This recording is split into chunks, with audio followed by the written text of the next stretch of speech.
Garder un esprit critique et faire preuve de réflexivité, comment on fait? Bonjour à tous, on se retrouve aujourd'hui pour faire un petit débrief sur la vidéo que j'ai tournée il y a peu de temps, qui tournait autour des multiples facettes de la créativité. On était parti sur un modèle qui est le modèle des 7 C, que j'avais agrémenté d'un 8e C, et que je vous invite à aller voir si vous ne l'avez pas vu. L'idée aujourd'hui, c'est de repasser sur les différents détails qui ont été expliqués dans cette vidéo et grâce à un chatbot dopé à l'intelligence artificielle, de faire ce que je vais appeler un réflexe critique, donc un exercice de réflexivité sur ce que j'ai dit pour voir qu'est-ce qui était bien, qu'est-ce qui était moins bien, avec une approche critique. L'idée étant que je vais tenter avec ces interactions de me mettre à l'épreuve et de modifier, ajuster ceux qui auraient pu être mal dits, ceux qui auraient pu être imprécis.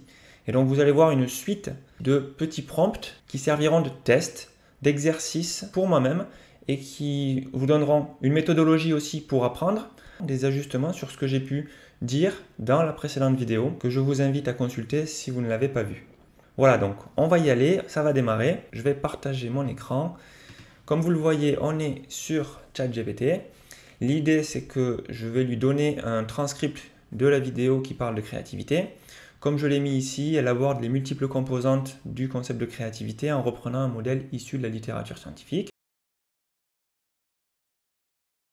Et un deuxième point que j'aimerais faire et qui est, je pense, intéressant pour travailler sur mes connaissances ou comment je crois connaître un sujet, c'est d'identifier les mots compliqués.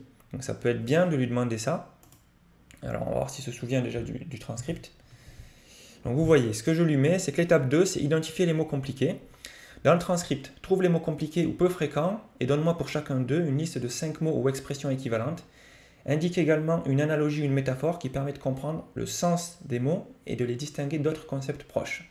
Ça, voilà, c'est une chose. Vous pouvez le faire en exercice vous aussi. Moi, je lui demande de le faire parce que j'ai déjà fait un travail d'élaboration assez gros et peut-être que j'ai des angles morts. Donc, je vais lui demander de le faire et voir, comme si je discutais avec quelqu'un, qu'est-ce que tu dirais de ce que j'ai produit.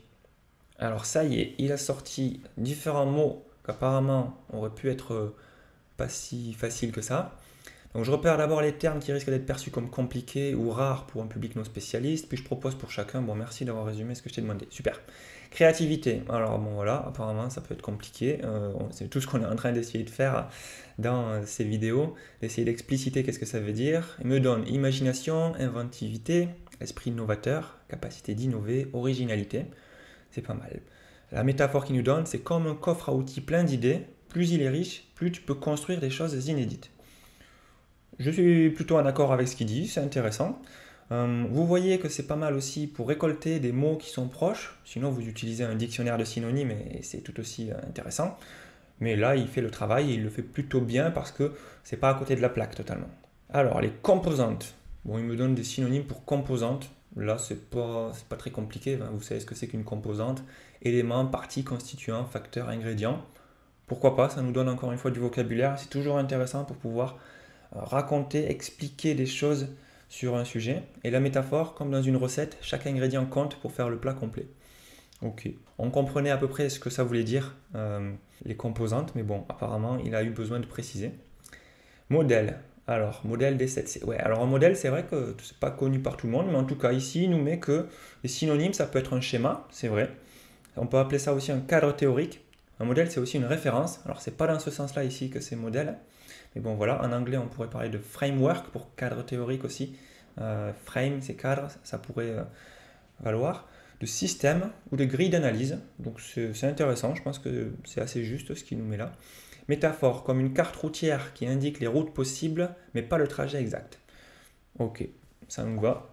Une autre expression qui existe, c'est tous les modèles sont faux et certains sont utiles. Bon, voilà, c'est des petites choses qui traînent comme ça et qui peuvent des fois donner des indications. Alors, les entités. Alors, ça aussi, je ne sais pas si pour vous c'est clair ce que c'est qu'une entité. Ici, il remet des noms, donc acteurs, participants, instances, agents, intervenants. Comme les joueurs d'une pièce de théâtre, chacun a son rôle sur scène. Bon, à vous de voir, mais entité, je pense que vous compreniez. Les consommateurs, bon, il redit ce que j'ai dit un petit peu, avec public, récepteur, audience, spectateur, utilisateur. Ça vous donne différentes manières d'être un consommateur. Et comme les spectateurs d'un feu d'artifice, ils ne fabriquent pas les fusées, mais ils les regardent. Super, belle analogie, les feux d'artifice. Aujourd'hui, on est parti sur le 14 juillet.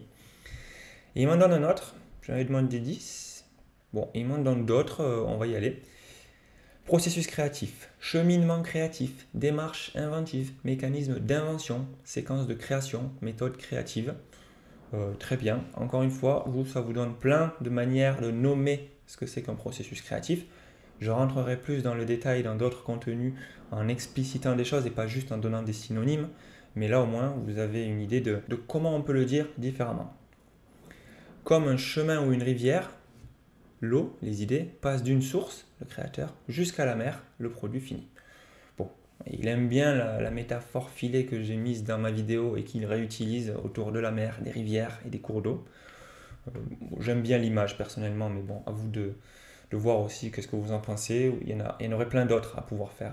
Les curricula ou le curriculum, ça c'est vrai que c'est un terme qui n'est pas évident. Je voulais un peu expliciter dans la vidéo. Ici, alors qu'est-ce qu'il nous met? Parcours d'apprentissage, trajectoire formatrice, itinéraire éducatif, programme d'études, chemin de progression. J'aime bien, vraiment, ça vous donne d'autres idées pour le décrire. Comme un entraînement sportif, plus tu t'exerces et progresses, plus tu deviens performant. Voilà, touche un peu développement personnel qu'on retrouve des fois sur les chatbots d'Opel Intelligence Artificielle. Et les collaborations, bon, je pense que ça vous connaissiez. Coopération, travaux collectifs, partenariat, co-création, action conjointe. Comme une chorale, chacun apporte sa voix pour faire une harmonie. Bon, il me met des métaphores en essayant d'être un peu stylé, bon, à vous de juger. Consommation dans le sens acte de réception. Synonyme, expression proche, il nous met réception, adoption. Bon, on a déjà mis avec les consommateurs. Il a dit un peu les mêmes, mais juste le mot au lieu de l'adjectif, quoi, en gros. Appropriation, quand même, il rajoute. Ce qui est intéressant de voir que dans la consommation, il y a l'appropriation. Diffusion vers un public. Comme goûter un plat, on ne l'a pas cuisiné, mais on choisit de le manger, de l'apprécier ou non. Intéressant, on est consommateur, comme pour les plats cuisinés. Et les contextes, environnement, cadre, milieu, contexte culturel, social, décor. Comme le sol et le climat d'un jardin, ils influencent ce qui peut y pousser. Bon, il a repris sa métaphore du jardinage avec papy et mamie. Voilà.